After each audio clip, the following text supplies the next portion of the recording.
This is Scott Becker with the Becker Private Equity and Business Podcast and the Becker Business Minute Podcast. So today's discussion is Apple, American Express, and Warren Buffett and Berkshire Hathaway. So here's the deal. The two biggest holdings in the Warren Buffett portfolio are Apple and American Express.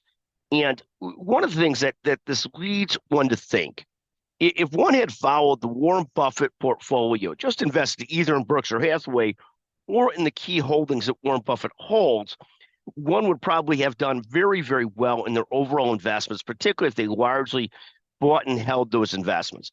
We're at that point of the year where most people had a pretty good year in the markets last year, and you think about, are there some additional names to add to your portfolio?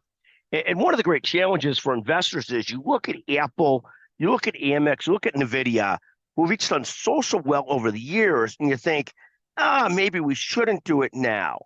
And the contrast would be, is it a time to dollar average into some of those stocks? I don't know the answer to that.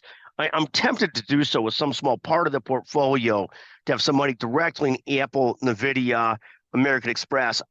Obviously, if you're an investor, you ultimately have a lot of money in those names if you're invested in index funds anyways. But there is something sort of fun in that explore part of the portfolio of owning part of these names directly as well.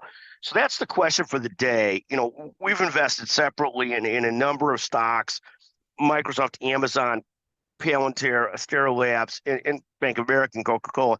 But our core holdings are index funds and treasuries. But it does make you think. I think about, and I'll keep an eye on Apple, Amex, and NVIDIA, and see if I show the guts to pull the trigger and invest some in those individually as well. I'd love to hear your ideas for this year. Feel free at any time to text Scott Becker, 773-766-5322. If you're the first one that gives me a serious opinion on a holding or an idea, I will send you a $100 Amazon gift certificate. You got to send at least 3 to 4 sentences on why you think it's a good idea. I'd love to hear it. And we'll probably do something with it on the podcast as well. Thank you for listening to the Becker Private Equity and Business Podcast.